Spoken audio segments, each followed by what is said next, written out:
friends, I am Chandana and welcome you to our channel Trust Logics tutorial. Trust Logics is a career platform where you can apply for jobs, connect to recruiters and get your jobs very easily and quickly. You can make your profile as premium just by verifying your education and experience on our Trust Logics website and mobile app. Video में हम discuss करेंगे कुछ important current affairs questions. Okay, so this video is going to be very important for you, so please watch it till end. Okay, so now let's start. So today's first question is, the foundation stone for the Rani Gaidinlu Tribal Freedom Fighters Museum has been laid down in which state recently?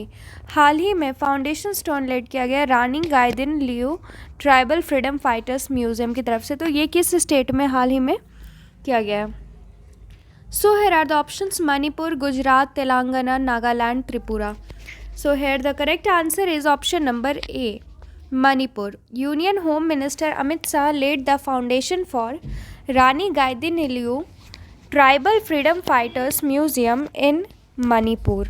Manipur में इस museum का foundation किया गया है और ये किसने किया है? Union home minister Amit Shah ने इसका फाउंडेशन किया है. Okay, so now goes the next question, and here the next question is, as per the recent report of Goldman Sachs, what is the projected GDP growth rate of Indian economy in the financial year 2021-22?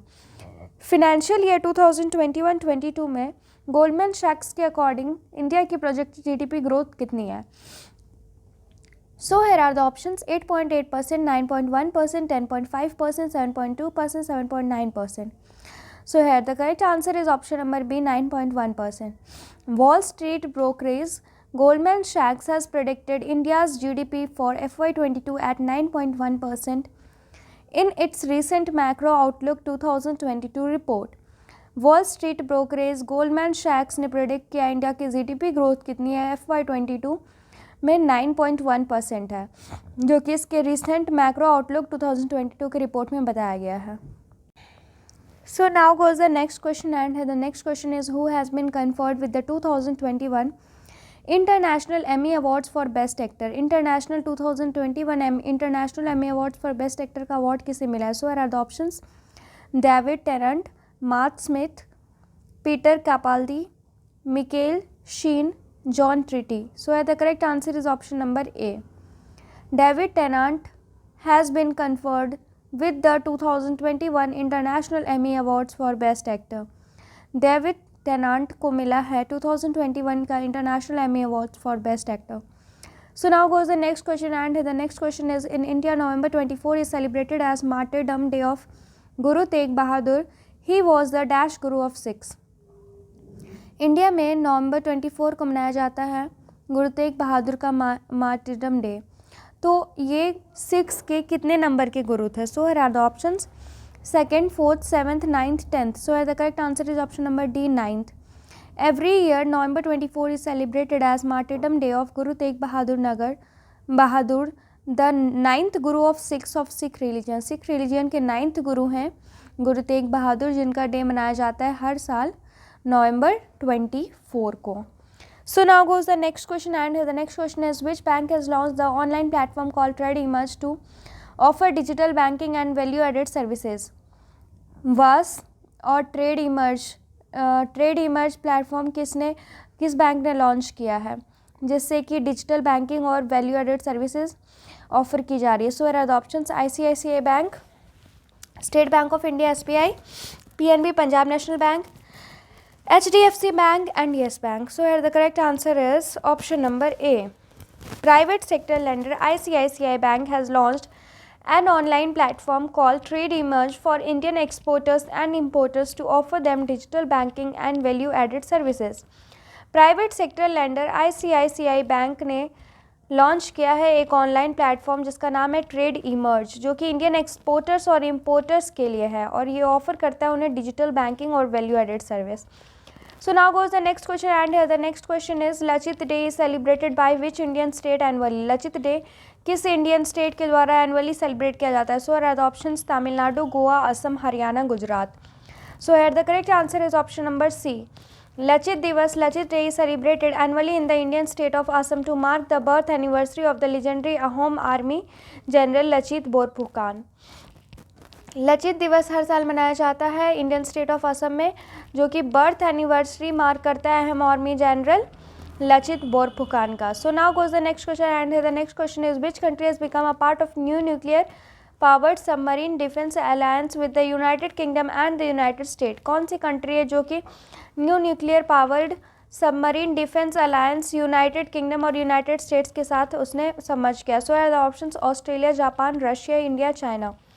So here the correct answer is option number A. Australia officially became a part of the new nuclear powered submarine defense alliance with the United Kingdom and the United States after signing a deal with the countries in Canberra, Australia. Australia को officially बना है, Australia officially बना है new nuclear powered submarine defence alliance का UK का part, और United state ने इसको एक डील साइन किया है कैनबरा और ऑस्ट्रेलिया के कंट्रीज़ के साथ. So now goes the next question and the next question is Abdullah Hamdok has been reappointed as which country's prime minister? Nigeria, Mali, Eritrea, Sudan, Yemen. Abdullah हमदोक को reappoint किया गया है किस कंट्री के प्राइम मिनिस्टर के रूप में? So are the options, various options. So what is the correct answer? Here the answer options are Nigeria, Mali, Eritrea, Sudan, Yemen. So the correct answer is option number D, Sudan. Sudan's removed prime minister Abdullah Hamdok has reappointed after signing a political declaration to end the current political crisis by Hamdok and Abdel Fattah al-Burhan, General Commander of the Sudanese Armed Force. Solved out Sudan's solution. इसका answer क्या है? Sudan के removed prime minister Abdullah हमदोक को reappoint किया गया है for the political declaration.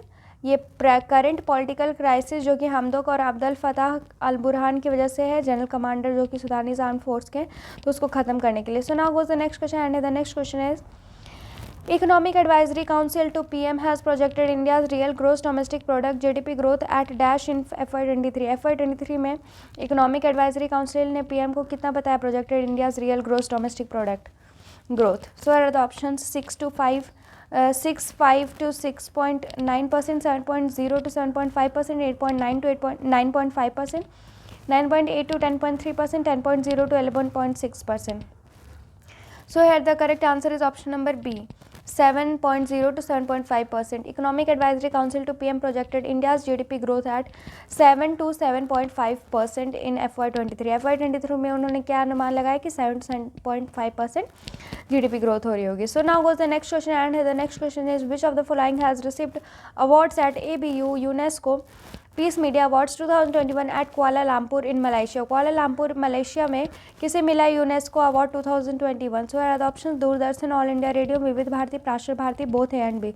So the correct answer is option A, both A and B. Doordarshan and radio show by all India radio has received multiple awards at ABU UNESCO Peace Media Awards 2021 at Kuala Lumpur in Malaysia. The awards were given by UNESCO in collaboration with Asia Pacific Broadcasting Union under Together for Peace initiative. Doordarshan और all India radio को multiple awards मिले ABU UNESCO में piece media awards 2021 में कुल, जो कि Kuala Lumpur Malaysia में organise किया गया था. ये अवार्ड दिया गया यूनेस्को की तरफ से एशिया पैसिफिक ब्रॉडकास्टिंग यूनियन के कोलैबोरेशन में टुगेदर फॉर पीस इनिशिएटिव के तहत ये अवार्ड दिया गया. सो आज के लिए इतना ही, फिर मिलते हैं नेक्स्ट वीडियो में. Thank you. Subscribe our Trust Logics tutorial YouTube channel for getting more informative videos regularly. So thank you and have a nice day ahead.